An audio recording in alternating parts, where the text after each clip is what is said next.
नमस्कार, उत्तर प्रदेश की खबरों में आपका स्वागत है। मैं हूं मनोज मानस। खबरों का रुख करेंगे उससे पहले देख लेते हैं इस वक्त की अहम हेडलाइंस। छांगुर बाबा पर पहली बार बोले सीएम योगी, कहा उसे ऐसी सजा दी जाएगी जो समाज के लिए बनेगी। उदाहरण छांगुर बाबा के मधपुर गांव में बनी 3 बीघे की हवेली पर चला बुलडोजर। हरियाणा सीएम नायब सिंह सैनी का बिजनौर दौरा, धनपाल सिंह के घर जाकर उनकी माता के निधन पर जताया दुख। हरियाणा मुख्यमंत्री ने परिवार को बनाया ढांढस। माध्यमिक शिक्षा मंत्री गुलाब देवी सड़क हादसे में घायल, हाईवे पर दूसरी कार से बनी गुलाब देवी की गाड़ी टकराई, दिल्ली से मुरादाबाद जाते समय हादसा। उदयपुर फाइल्स पर नहीं थम रही कंट्रोवर्सी, सपा नेता एसटी हसन ने की रोक लगाने की मांग। एसटी हसन ने कहा वोटों की दुर्विकरण के लिए बनाई जा रही फिल्में। कानपुर में सीएमओ रहे डॉक्टर हरिदत्त नेमी के सस्पेंशन पर रोक, हाईकोर्ट की लखनऊ बेंच ने दोनों निलंबन आदेश पर रोक लगाई है। राज्य सरकार और अन्य पक्षों से 4 हफ्ते में मांगा जवाब। और अलीगढ़ में अवैध हथियार फैक्ट्री का भंडाफोड़, एसटीएफ की बड़ी कामयाबी, 3 लोगों को किया गया गिरफ्तार। भारी मात्रा में तमंचे असलहा बनाने का सामान जब्त किया। आप देख रहे हैं के न्यूज, खबरों का सारथी। और अब खबरें विस्तार से। अहम खबर से बुलेटिन की शुरुआत करते हैं। अयोध्या से अहम खबर, जहां सीएम योगी आदित्यनाथ का कल अयोध्या का अहम दौरा है। सुबह 9:30 बजे पहुंचेंगे राम कथा पार्क हेलीपैड। हनुमानगढ़ी व रामलला का दर्शन भी करेंगे मुख्यमंत्री योगी आदित्यनाथ। तो रामलला और हनुमानगढ़ी के दर्शन पूजन करेंगे मुख्यमंत्री। इसके बाद पहुंचेंगे दशरथ पथ स्थित रामपुर हलवारा गांव। त्रिवेणी वन फॉरेस्ट सिटी में करेंगे पौधारोपण। एक पेड़ मां के नाम के तहत होगा पौधारोपण। पौधारोपण के बाद जनसभा को भी करेंगे संबोधित। 11:35 पर अयोध्या में 11:35 तक अयोध्या में रहेंगे मुख्यमंत्री योगी आदित्यनाथ। लगभग 2 घंटे अयोध्या में सीएम का प्रवास रहेगा। इस दौरान आयोजन स्थल पहुंचे डीएम निखिल टीकाराम कुंडे। डीएम के साथ मौजूद रहे विभिन्न विभागीय अधिकारी। तो मुख्यमंत्री के शिवेंद्र द्विवेदी हमारे संवाददाता ज्यादा जानकारी के लिए अयोध्या से हमारे साथ जुड़ गए हैं। शिवेंद्र, कल मुख्यमंत्री का अयोध्या का दौरा प्रस्तावित है, इसको लेकर प्रशासनिक जो अधिकारी हैं वो उस स्थल पर पहुंचे हैं जहां मुख्यमंत्री का कार्यक्रम है कल, और तमाम तैयारियों का जायजा ले रहे हैं। और मुख्यमंत्री के कई कार्यक्रम कल हैं, क्या कुछ कार्यक्रम इस दौरान कल प्रस्तावित हैं? शिवेंद्र। मुख्यमंत्री के मनोज, आपको आवाज मेरी आ रही है? जी जी जी। मैं आपको बता दूं कि मुख्यमंत्री के कल कई कार्यक्रम अयोध्या में प्रस्तावित है। जैसा कि आपको पहले पता होगा कि अयोध्या जो है कि वो सोलर सिटी के प्रोजेक्ट में चल रही थी, जो कि अब सीएम योगी की इच्छा थी कि उसे फॉरेस्ट सिटी के रूप में भी स्थापित करने किया जाए। तो उसी की सारी तैयारियां थी, जो 9 जुलाई को मुख्यमंत्री योगी आदित्यनाथ, जो कि दशरथ पथ पर स्थित है सोलर सिटी पैनल के पास, जो रामपुर हलवारा गांव है, वहां पर की जमीन पर फॉरेस्ट सिटी की स्थापना करेंगे। उसी में पौधरोपण करेंगे। पहले चरण में फॉरेस्ट सिटी में जो कि लगभग 14,000 पौधे हैं उनको रोपित किया जाएगा। और ऐसे करके 3 स्थानों का चयन किया गया है। एक सोहावल तहसील के पंडितपुर गांव का चयन किया गया है, दूसरा रुदौली तहसील के मां कामाख्या धाम का चयन किया गया, और तीसरा सदर तहसील के रामपुर हलवारा गाँव का चयन किया गया था, जिसमें से रामपुर हलवारा गांव में सबसे पहले फॉरेस्ट सिटी को रोपित किया जा रहा है, जिसमें लगभग 14,000 पौधे लगेंगे, जिसकी शुरुआत योगी आदित्यनाथ कल करने वाले हैं। और इसके बाद लगभग 2 घंटे सीएम योगी का जो है अयोध्या में रहना होगा। साथ में रामलला के दर्शन भी करेंगे, हनुमानगढ़ी में पूजन भी करेंगे, और उसके बाद वो सीधे फॉरेस्ट सिटी स्थापित करने के लिए जाएंगे रामपुर हलवारा गांव, जो कि दशरथ पथ, जो नया पथ है जहां पर पहले सोलर सिटी भी स्थापित है, उसी के करीब में ही ये जगह पड़ती है, वहां पर जाएंगे। बिल्कुल शिवेंद्र द्विवेदी, इस तमाम जानकारी के लिए आपका बहुत शुक्रिया। तो कल अयोध्या के दौरे पर रहेंगे मुख्यमंत्री योगी आदित्यनाथ। एक पेड़ मां के नाम के तहत पौधारोपण भी करेंगे। कई कार्यक्रम प्रस्तावित हैं। मुख्यमंत्री योगी आदित्यनाथ के पौधारोपण के बाद जनसभा को भी संबोधित करेंगे। 11:30 बजे तक अयोध्या प्रवास पर रहेंगे मुख्यमंत्री। लगभग 2 घंटे तक अयोध्या में मुख्यमंत्री रहेंगे। अब बढ़ेंगे अगली खबर की ओर। लखनऊ से अगली खबर, जहां गुलाब देवी के घायल होने पर सीएम योगी का ट्वीट सामने आया है। गुलाब देवी सड़क दुर्घटना में घायल होने की सूचना मुख्यमंत्री को मिली। इसके बाद उन्होंने एक्स पर पोस्ट करते हुए लिखा कि प्रभु श्री राम से उनके शीघ्र स्वास्थ्य लाभ की प्रार्थना। करते हैं। सीएम योगी ने एक्स पर पोस्ट लिखकर अपनी संवेदनाएं प्रकट की।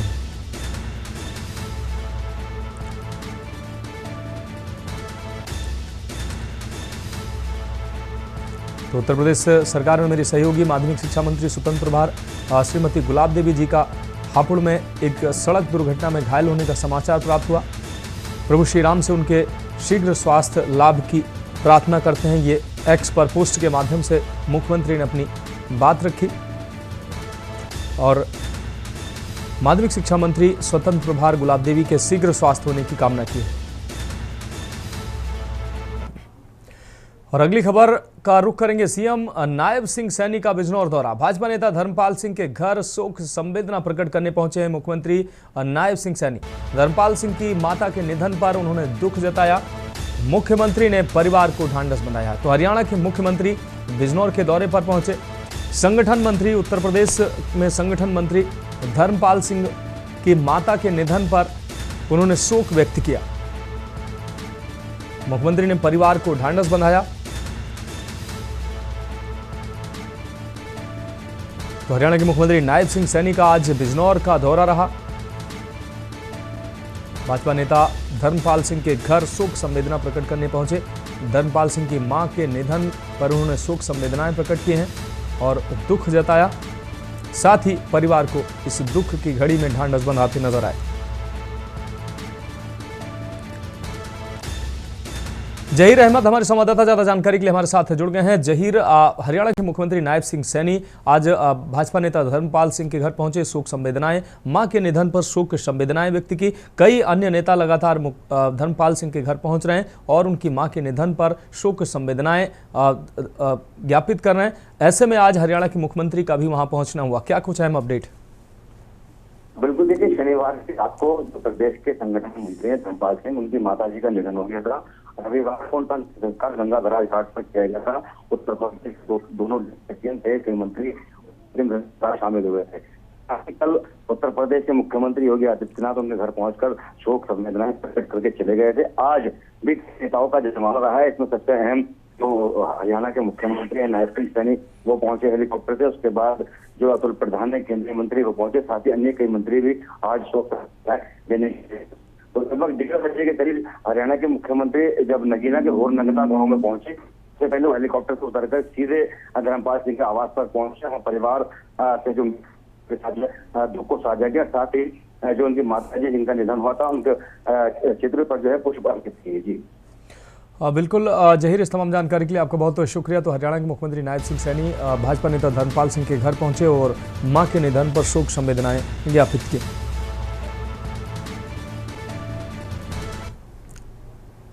और अगली खबर कासगंज से है, जहां कासगंज के थाना पटियाली पुलिस की बड़ी कार्रवाई सामने आई। अवैध शस्त्र फैक्ट्री का खुलासा हुआ है। एक अभियुक्त गिरफ्तार किया गया है। हिस्ट्री सीटर आरोपी गिरफ्तार किया गया है। 4 तमंचे और कारतूस बरामद हुआ है। शस्त्र बनाने के उपकरण भी कब्जे में लिए गए। आरोपी पर आधा दर्जन से अधिक मुकदमे दर्ज हैं। नगला केसरी के ईंट भट्टे के पीछे फैक्ट्री संचालित की जा रही थी। फैक्ट्री पर पुलिस की संयुक्त टीम ने कार्रवाई की है।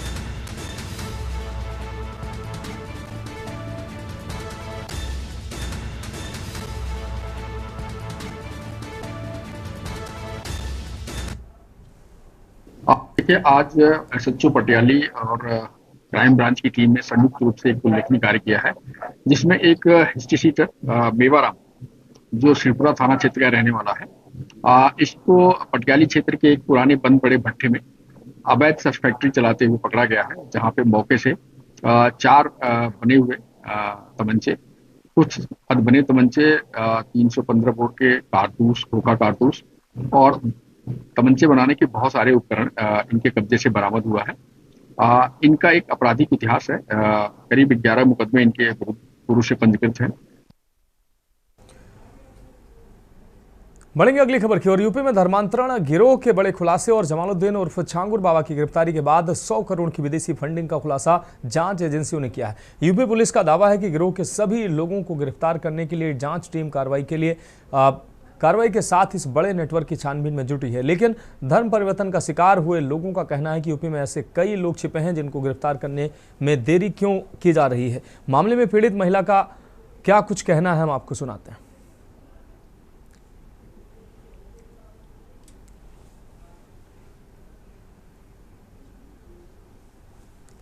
धर्मांतरण गैंग के मुख्य सरगना छांगुर बाबा की गिरफ्तारी के बाद से तमाम सवाल खड़े हो रहे हैं कि गैंग के अन्य सदस्यों की गिरफ्तारी कब होगी। हमारे साथ धर्मांतरण से जुड़ी एक पीड़िता साथ में मौजूद है, उनसे हम बातचीत करेंगे। आप इस धर्मांतरण के रैकेट में पहली बार तो कैसे फंसी? प्रेम जाल द्वारा मुझे फंसाया गया। मेरे पास जो आदमी आया था वो अमित नाम बन के आया था। उसका परिवार अपने आप को हिंदू बताते हुए, हिंदू नाम बताते हुए ही आया था। उनसे मुलाकात मेरी हुई थी यहीं लखनऊ में, और मुझे वर्ष 2016-17 के तकरीबन पता चला कि उसका असली नाम अमित है ही नहीं, वो हिंदू परिवार नहीं है, वो मुस्लिम परिवार है। उसका असली नाम है अबू आमिर अंसारी, पुत्र अबू हुरैरा अंसारी। और ये धर्मांतरण का खेल इन लोगों का आज से नहीं, पिछले तकरीबन 40 वर्षों से चल रहा है। और जब मुझे उसकी जानकारी हुई तो मैंने उस पर कार्रवाई की बात करी, एफआईआर दर्ज कराने की बात हुई, तो उसकी माता सईदा खातून और फादर अबू हुरैरा अंसारी, इन लोगों ने मुझसे आश्वासन दिया और मुझसे कहा एफआईआर मत कराना, हम तुम्हारी आस्था के अनुसार तुम्हारी शादी करा देंगे, जो भी वादे किए गए हैं तुम्हें कोई परेशान नहीं करेगा। फिर इस सिलसिले में मुझे छांगुर पीर बाबा से वर्ष 2019 में अबू आमिर की बहन है जो गुड़िया बन के मुझसे मिली थी, उम्मे रकीबा जिसका नाम है, ये नीतू की दोस्त है, इसके द्वारा मेरी मुलाकात छांगुर बाबा से हुई थी। एटीएस की जांच में ये भी आया है कि लड़कियों का धर्मांतरण कराने के बदले पैसे आते थे और लाखों रुपया आता था, तो क्या उसका फायदा आपको कभी मिला? दरअसल पैसा धर्मांतरण के नाम से आता है, यहाँ से लिस्ट भेजी जाती है, जो कि मुझे इन्हीं लोगों के सबके द्वारा जानकारी हुई है। यहाँ से लिस्ट भेजी जाती है और जातिवाद के हिसाब से वहाँ से पैसा आता है, लेकिन किसी को दिया नहीं जाता है, बल्कि ये मुस्लिम समुदाय में ही बांटा जाता है ताकि और लोगों को फंसाया जा सके, इसमें उसके लिए इस्तेमाल होता है ये। छांगुर बाबा की गिरफ्तारी के साथ साथ नीतू की भी गिरफ्तारी हुई, जो नसरीन बनकर के रह रही थी, और भी लोग हैं, तो गैंग में कितने ऐसे लोग हैं जिनकी गिरफ्तारी होना बाकी जो गैंग में शामिल? सर, अगर अभी गिरफ्तारी होना शुरू होगी तो तकरीबन 40 से 50 लोग ऐसे हैं जो सक्रिय हैं। जैसे कि अभी मैं बात करूं अमित उर्फ अबू आमिर अंसारी, इसका भाई जो मुसलमान लड़कों का खतना कराता है, डॉक्टर अबू सईद अंसारी जो बरेली में कई अस्पतालों में इसका ये काम चलता है, और इसमें कई मुस्लिम डॉक्टर हैं जो इसका सहयोग करते हैं, और जैसे सईदा खातून जो लोगों को दीक्षा देती हैं इस्लाम की, उनकी तरफ लेकर आती हैं। ऐसे ना जाने कितने लोग हैं जो अभी इसमें अगर सही से जांच की जाएगी तो ये सब बाहर आएंगे सब। और अभी तक नीतू की जो दोस्त है उम्मे रकीबा, इसकी भी गिरफ्तारी नहीं की गई है। आप जितना वक्त तक अंसारी के साथ में रही थी, तो क्या इस पूरे नक्सस को आप पहचान पाई, कैसे किन लोगों से लोग जुड़े होते हैं? जब मैं इनको पहचानने की मैंने कोशिश करी और मैंने इनके रिचुअल्स को फॉलो नहीं किया, मैंने उसको अप्रोच किया, मैंने उसको मना किया, तब इनके द्वारा मेरे साथ कई तरह से यातनाएं की गई, मेरे साथ मारपीट की गई, मेरा शोषण किया गया, और मैंने मतलब इनकी सारी चीज़ों को जानने की भी कोशिश करी है। तब मुझे पता चला कि वहाँ से तो पैसा आता है, पैसे के बेस पे ये सारा काम होता है। और अब अबू हुरैरा अंसारी जो है, तो इनका ये आज से नहीं, ये 40 साल से धर्मांतरण का काम कर रहे हैं। ये नेपाल बॉर्डर पे तस्करी भी करते थे, तो वहाँ से ये वर्ष 2014-15 में वहाँ से छोड़ के नौतनवा भागे, अलीगढ़ शिफ्ट हुए हैं। फिर अलीगढ़ से ये लोग भाग गए हैं, बरेली शिफ्ट हुए हैं। मतलब जैसे ही ये एक्सपोज होते हैं, ये वहाँ से भागना शुरू कर देते हैं। कभी आपकी छांगुर बाबा से मुलाकात हुई हो, बात की हो या देखा हो कभी? हाँ, वर्ष 2019 में मैंने बताया ना कि उम्मे रकीबा द्वारा, जो नीतू नसरीन जो गिरफ्तार हुई है उसकी दोस्त है, उसके द्वारा मेरी मुलाकात कराई गई थी वर्ष 2019 में चांदौलिया दरगाह पे। क्या छांगुर बाबा के क्या शब्द थे, क्या करते थे वहाँ पर? दरअसल नीतू से पहले मेरी उम्र की बहन ने नीतू से मुलाकात कराई। नीतू ने बताया कि देखो, मैं पहले नीतू थी, अब मैं नीतू से नसरीन बन गई हूँ, और मतलब मैं बहुत खुशहाल ज़िंदगी जी रही हूँ। मुसलमान बन के कोई भी परेशान हाल नहीं रहता है, सब खुशहाल रहते हैं और सबकी मदद की जाती है। और मैं बाबा के यहाँ आई हूँ, तुम भी आ जाओ। और बाबा बहुत अच्छा मतलब काम कर रहे हैं, बहुत नेक काम कर रहे हैं। पैसा तो आपको नहीं मिला, तो कभी क्या इस बात को प्रलोभन दिया गया कि आप विदेश यात्रा करिए, आपको ये फ़ायदा होगा, प्रॉपर्टी मिलेगी, या कुछ और फ़ायदा होगा? दरअसल जब मैंने इसका विरोध करना शुरू किया था तो इनका मंसूबा ये हुआ कि मुझे सऊदी भेज दिया जाए, वहाँ मुझे बेच दिया जाए। क्योंकि जब मैंने विरोध करना शुरू हुआ तो इन लोगों को ये खतरा हुआ कि कहीं ये मेरी बातों को बाहर न जाके बता दे।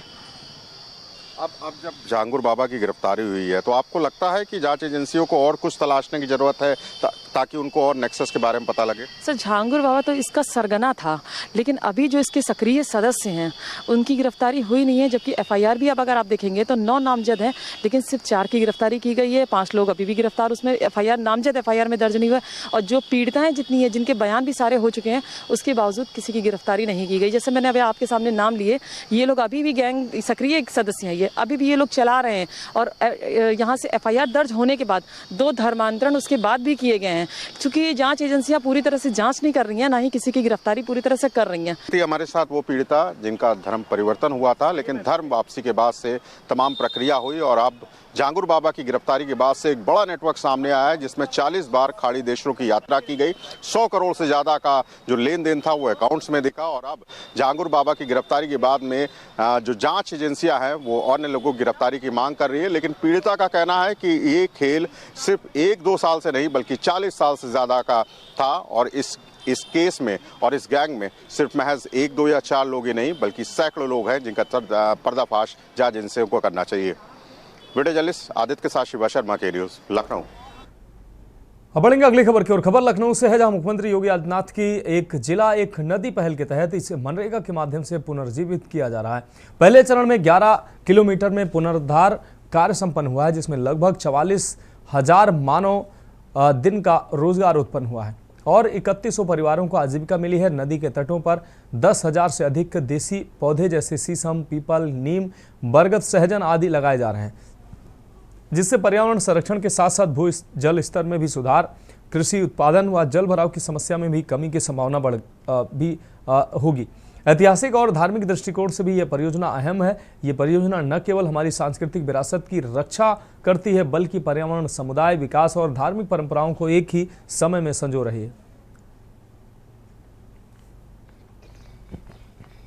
तिलोत्तमा की गंगा एक बहुत ही पौराणिक महत्व की नदी है जो जनपद अयोध्या में काफ़ी क्षेत्र में लुप्तप्राय हो गई थी।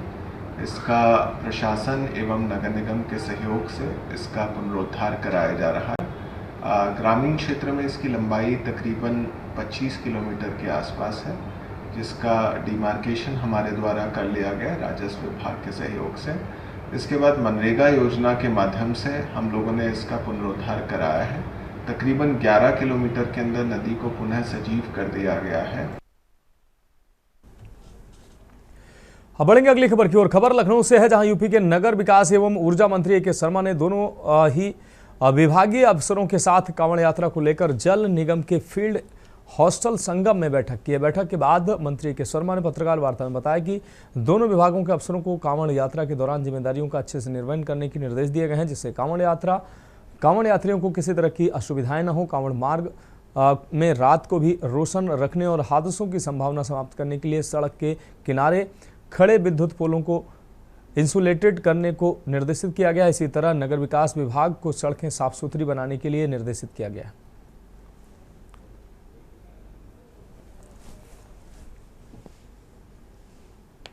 आगामी दिनों में पवित्र श्रावण मास शुरू हो रहा है। श्रावण मास भगवान शिव की आराधना का, उपासना का विशेष रूप से महीना माना जाता है। लाखों नहीं बल्कि करोड़ों श्रद्धालु अपने आसपास के मंदिरों में, विशेष रूप से बड़े मंदिरों में, तीर्थ क्षेत्रों में जाकर के पूजा आराधना करते हैं और बहुत से श्रद्धालु नदियों का पानी लेकर के, एक नदी का पानी लेकर के दूसरे तीर्थ स्थान पे या दूसरे मंदिर में जाकर के भगवान शिव को चढ़ाते हैं। फिलहाल खबरों में वक्त एक अहम ब्रेक का है, जल्द हाजिर होंगे।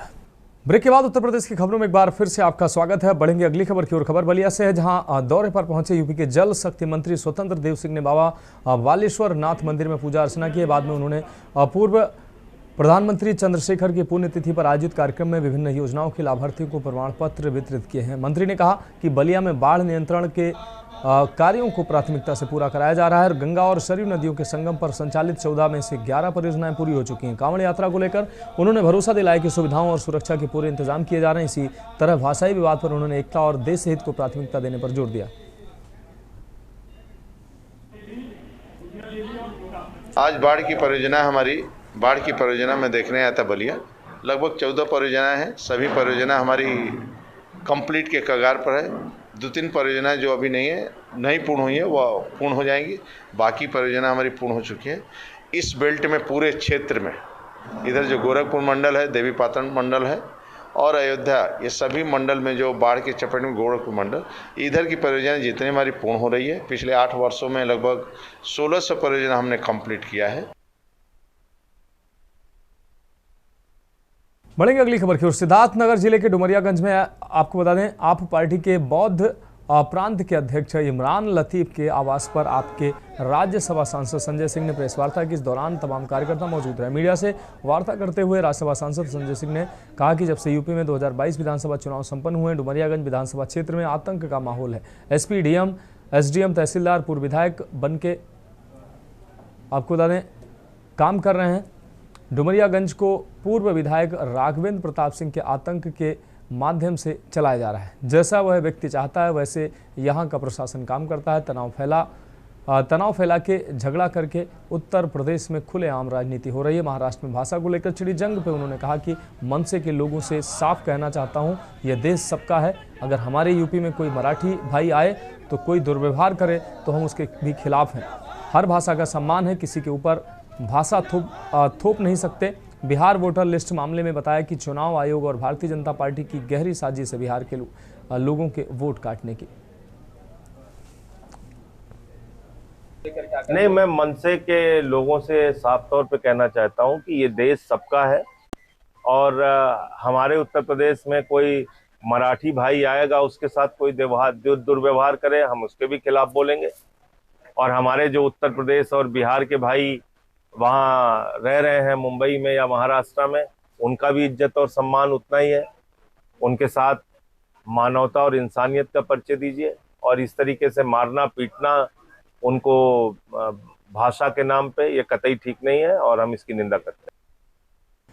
खबर कानपुर से है, जहां पनकी धाम के महंत महामंडलेश्वर जितेंद्र दास महाराज को बलात्कारी बताकर सोशल मीडिया पर पोस्ट करने के मामले ने तूल पकड़ना शुरू कर दिया है। बीते दिनों जगन्नाथ यात्रा पर पुलिस अधिकारियों से बातचीत की। सूरज कुमार की आईडी से बलात्कारी महंत को गिरफ्तार करने पहुंची पुलिस लिखकर पोस्ट फेसबुक पर पोस्ट किया गया, जिसको लेकर महंत कार्यालय पहुंचे और पुलिस अधिकारियों से बातचीत की। इस दौरान महंत ने आरोप लगाते हुए बताया कि फोटो को फेसबुक पर पोस्ट करके मेरी छवि को धूमिल करने के साथ साजिश रचने का भी प्रयास किया गया है। महंत को बलात्कारी बताकर पोस्ट करने से महंत भक्तों में भारी आक्रोश है। महंत जितेंद्र दास महाराज ने थाना पनकी में तहरीर देकर फेसबुक पर पोस्ट करने वाले आरोपी पर कार्रवाई की मांग की है।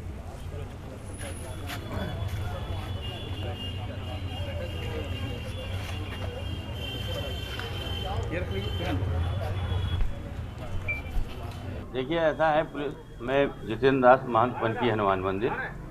ऐसी बात है कि हमने फेसबुक पर देखा कि एक सूरज नाम के व्यक्ति ने हमारी जो है रथ यात्रा की पुलिस से वार्तालाप की फ़ोटो को एक अनवरत बयान लगा के उसमें उन्होंने दिया है, जिसमें कि वो जो लिख रहे हैं, मैं पुलिस कमिश्नर साहब के को इस बात के लिए जानकारी देने आया हूँ, मेरा मुकदमा लिखा जाए और उसके खिलाफ सख्त से सख्त कार्रवाई की जाए।